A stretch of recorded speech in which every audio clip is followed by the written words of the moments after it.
民法典让法律 easy 点，让烦恼少一点。老板，我看你无精打采，你怎么了？我跟我同学啊都无卡分期，然后被骗了，怎么办啊？无卡分期被骗哦，你这样子有个7、8万？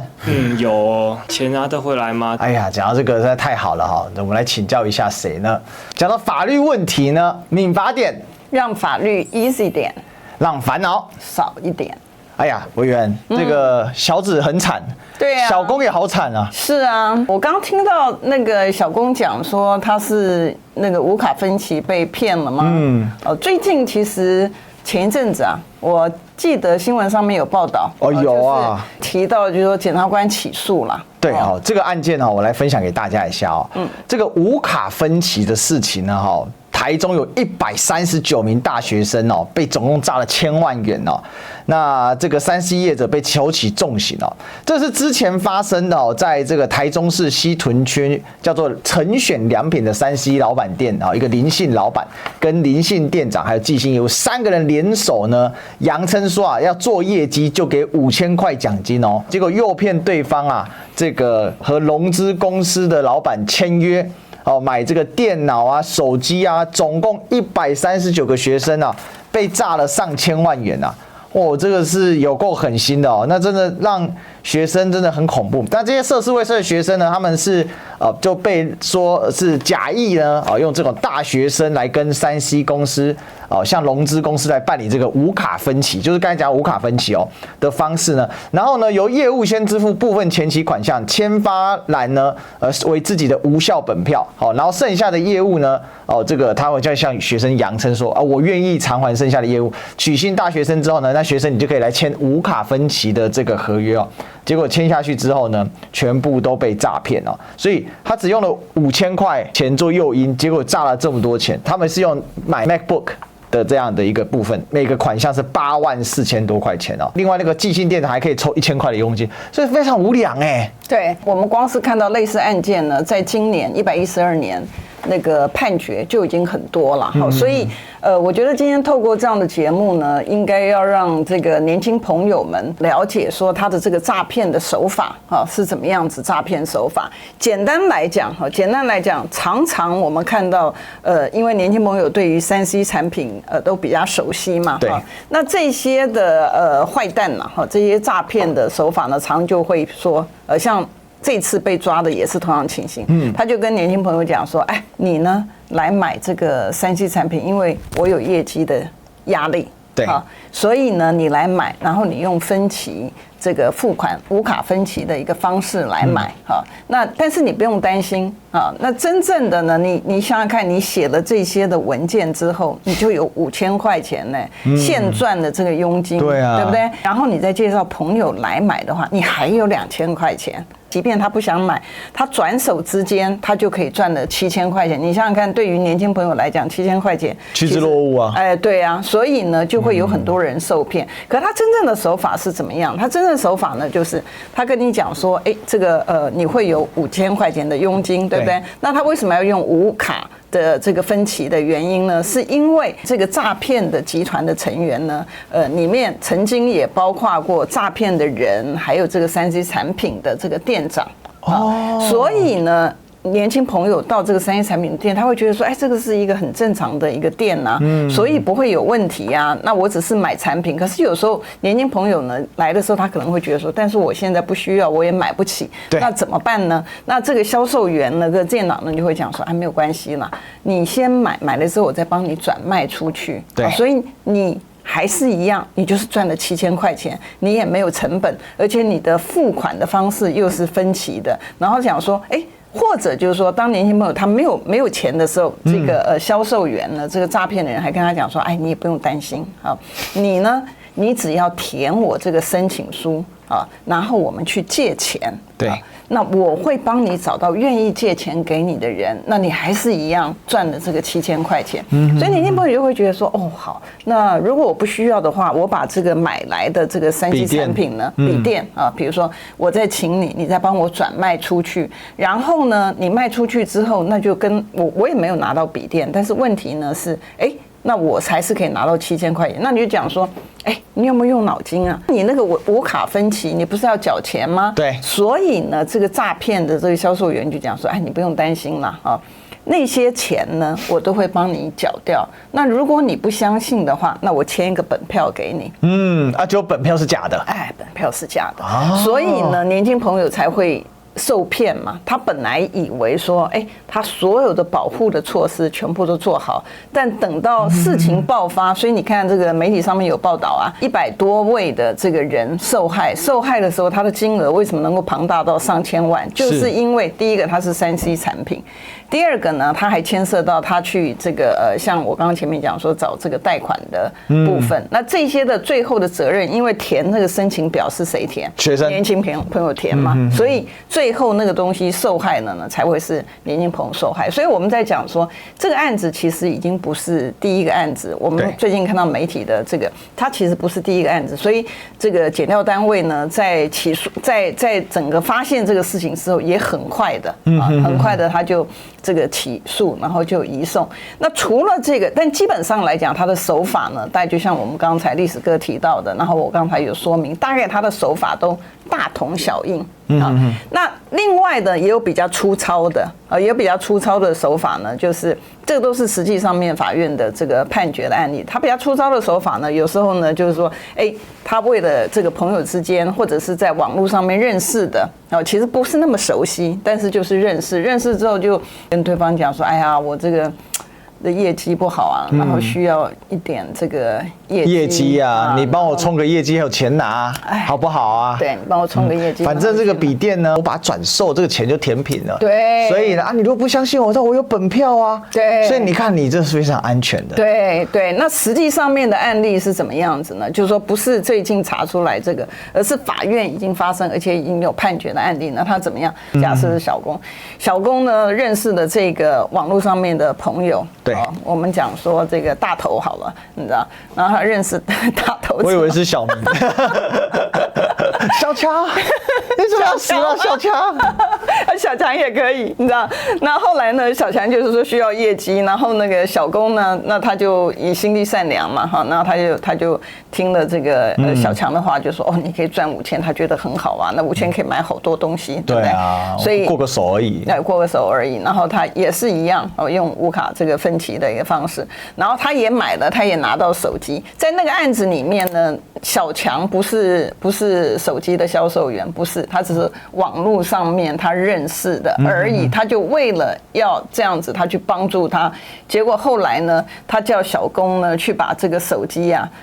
交给这个我们讲说是大头好了，因为我们总要有个大头嘛哈，然后交给大头，然后大头再转过来给这个小强，你知道？你看他还知道怎么样子回避说这个小工要直接把手机给他，他要把那个连接切断，把它切断出来，所以他还找了另外一个人做中介者。对，所以在那个案子里面，那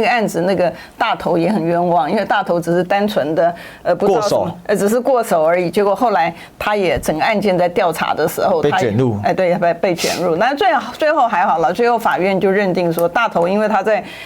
送东西、递交东西，他也不知道是什么东西，然后他不知道前因后果嘛，好，所以这个就回到其实我们上次在那个历史一起修里面，我们也讲到什么叫间接正犯，对不对？因为我们那时候在提到那个农业部的那个实质转型的时候，我们讲说，这个老百姓他按照你政府机关的要求，他什么事情都不知道，然后他填了一个明明是进口鸡蛋，然后你要他把它改成这个国产，因为它变成异蛋嘛，对，然后另外添加标示，对，所以我们讲说那个情况，因为他完全不知道，他等于是被人家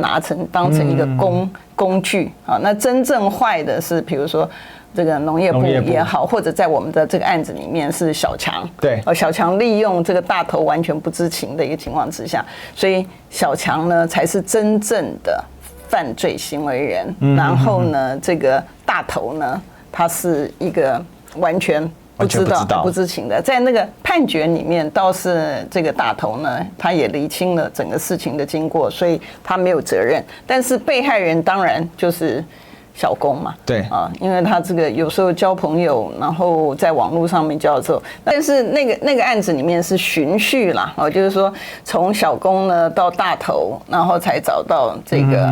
个小强，你知道，所以这个年轻朋友真的要非常非常小心，尤其在网络上面交朋友也好。然后，如果你不知道对方的真实的姓名，然后那个被封锁掉了之后呢，然后这个求救无门啊，都非常可怜。但这些的案子呢，其实在我们最近哈，在112年，很多。而且他像我们刚才讲那个139位这个大学生，其中一起是102位的这个学生受骗里面，他也很狠他让他5000块报酬没有错，对，然后拿了一个是真的 MacBook，跟你合照，对，然后他就可以，因为他要去贷款，对，他要去贷款，意思说真的有买主，可是问题是你欠下那个贷款了，对，然后钱被他拿走了。因为他为什么要照相的一个原因呢？是因为在那个案子里面，就是说在这个100多名受害者那个102名的对媒体报道的这里面呢，因为他牵涉到他要跟一个贷款公司。他要去贷款，那贷款公司，你除了你这个申请的这个文件之外，他还要看到你的人啊，就是说你这个人，然后他知道他将来跟谁追究嘛，对啊，所以他还把这个买的这个3C 产品呢，就是真的是这个照相，所以你会看到这个真的是非常，所以最后受害者这些学生就是他一开始拿到5000块。对，然后可能介绍费再加2000，他如果其他的话，可是后面所有的债务都是他的卡，对，所以才会金额累积的金额才会这么大，因为比如说，就像你讲说，电脑的部分呢，它可能8万、9万、10万啊，不一定哈，看它的等级，然后手机的话也是一样啊，3万、4万啊，取决于它的这个金额嘛。那但是它的操作的手法呢，我们刚刚提到法院的判决的时候，它的操作手法大概都是。其实很接近啊，只是有一些是网络上面，有一些上面是实体。然后当然我们刚刚前面讲到，如果这个店主啊，尤其店主的话，他有实体的店面，然后学生呢到这个店里面去，他怎么会想到说这个店主也是连实体店面都会有这个诈欺的这个状况？对，所以我们看到实际上面的这个法院的判决啊，它不是只有这个案件被发现、被调查起诉而已，在法院其实都已经有相关的这个判决，其实他这个责任是很大的哈。为什么我们讲说刑法上面的诈欺呢？什么叫做诈欺呢？以前我们在别的这个标题的时候、主题的时候，我们其实也讲过。但简单来讲，诈欺罪的构成呢，它只要有3个要件都会构成，就是第一个是为了自己或第三人的不法所有，比如说像我们刚刚举的例子，为了自己这个你的销售员啊，或者是为了店长这个店啊，他的这个不法的利益，这是第一个构成要件啊。第二个构成要件，他是用诈术。对。那在这个案子里面，他用了什么样的诈术？他就是他的无卡分期啊，然后让年轻的朋友呢，被害人呢，他会认为就是说，我呢，其实没有花1毛钱，但是呢，我还可以赚到5000块，赚5000块，然后还可以让我的笔电再分期付款。对，哇，那么好的事情也太爽了！对，对，但事实上来讲不是，对不对？对啊。然后就像里面还有我们刚刚讲说进阶版的是什么？他就是拿了要你填的这个申请书，拿你这个申请书去跟贷款公司贷款。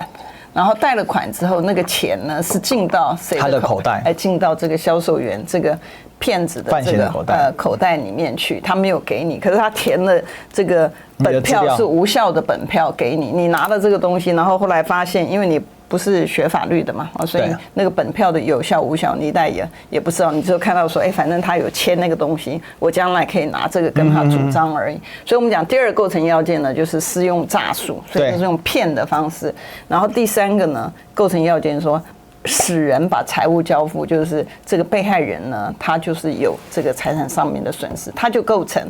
那这个构成的时候呢，他就会被科处，按照法律的规定，法律规定他是被处5年以下有期徒刑，所以基本上来讲，他是重罪。重罪。他并不是轻罪啊。那如果更严重呢？就是我们除了诈欺罪之外，以前我们节目也曾经讲过，就是加重诈欺。什么是加重诈欺呢？如果第一个你用政府的名义，就像以前我们在历史一集秀里面，我们不是有提到，不管金管会啊，或者是财政部啊，被冒名，对不对？那些的情况呢，它也是加重诈欺。然后第二个呢，就是你有2个人。3个人以上的这个共犯，像我们刚刚不是提到这个销售员啊，店长，他变成一个犯罪集团了。对，那他也是加重。那第3个呢，就是你透过网络，我们刚刚不是另外一个例子是，你是透过这个网络上面，比如说你有广告上面讲说，哎呀，这个现在在促销啊，因为现在这个圣诞节快到了，对啊，那所以呢，你如果买这个3C 产品的话，然后你可以享受到什么样的无卡分期的优惠啊？不但你可以分期付款，而且你还可以拿到佣金。如果你再介绍朋友如果他是透过网络上面来的话，那他就加重，因为他的散布力是更大的。那在那种情况之下呢，他就处1年以上7年以下，所以那是更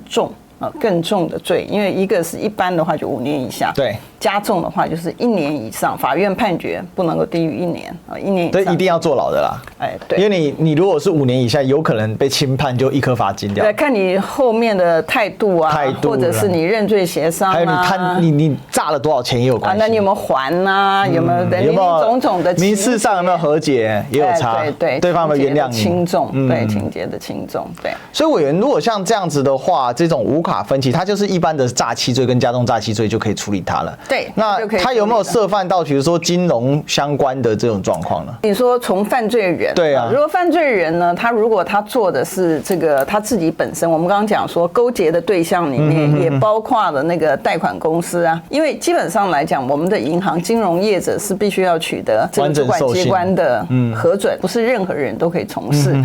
除非你是正轨的银行，或者你要么就是说你地下钱庄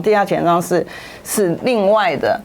这个情形哈。对。那否则的话，我们讲说这个你如果违反这些规定的话，那个还有处罚的规定。但是如果我们这边单纯的从这些的诈骗的行为人啊，他的这个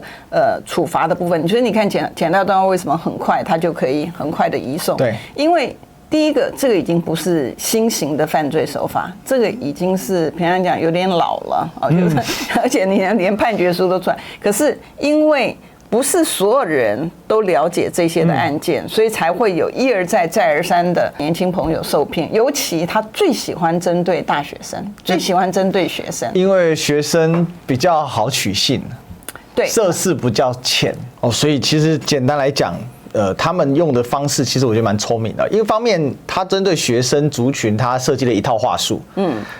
另外一方面，利用学生族群对于3C 产品那种高需求的这个部分。第3部分呢，它的总金额不是到非常大，尽管对学生是很大啦，哈。对。但对一般社会人士来讲，他这个不会金额不算很大，可是他积少成多啊。对。然后呢？而且他还有第3方啊，因为他其实如果租赁公司没有，或者是这种贷款公司没有介入这里面的话，基本上呢就是你跟他发生的关系，他只是从贷款公司把钱弄出来而已。对啊，所以如果你没有去深究或者去报警或什么的话，你可能就是被贷款公司追着跑。是，那变成他只是跟你就是他是欠你笔电没错，对，但事实上他就是让你去承担那个对，但问题就是说，常常很多的时候，其实这些的融资公司本身也是勾结业者。对，也是不可能不知情嘛，对不对？所以只是说你在法院上面要证明他知情，你对。其实我有讲一个重点，因为无卡分期里面有一个最大的关键是什么？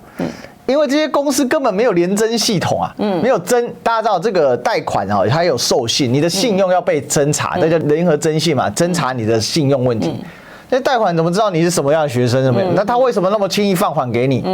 而且我相信，通常这一些所谓的贷款公司，大概利率都高得不得了。所以这学生人双头受害嘛。对，就是怕就是比如说碰到地下钱庄或者什么东西的，我们那个年轻朋友就是还不出来的时候，到时候那个利息啊，你记不记得我在这个立法院的时候，我那时候限制利息的那个不能够超过%多少？原来我们的规定7年首购的部分。对，不是。那个就是一般的利息，升息的一般利息的部分，你借款的利息的部分呢，原来我们法律规定是20%啊。那个时候我们刚好碰到这个利率其实蛮低的，我说那个最好上限呢，我是提修法说12%哦，所以那个时候最后面他们让到就是16%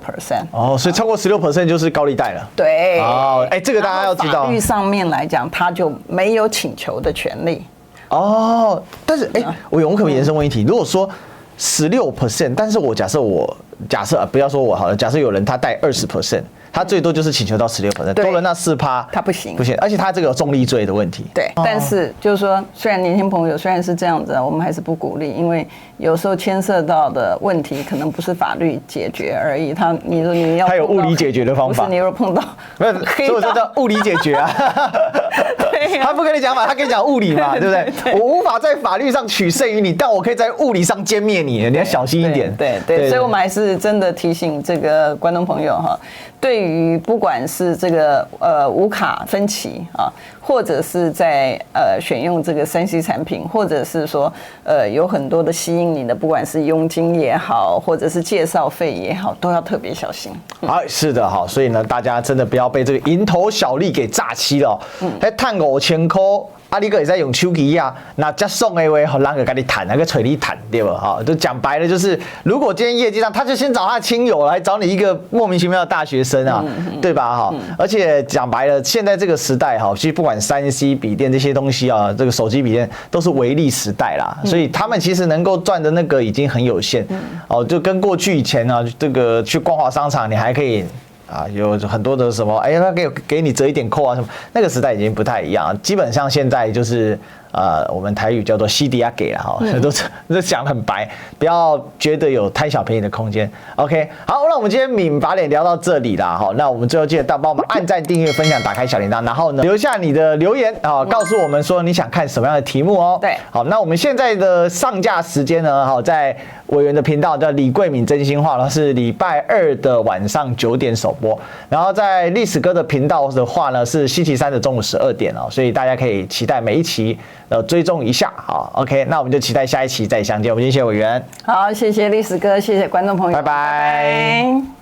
观众朋友一定要给我们按赞、分享、开启小铃铛。影片说明栏中记得去把它订阅起来哦，记得追踪哦，每周都会更新一集哦。那我们呢就在米法典上见喽，拜拜。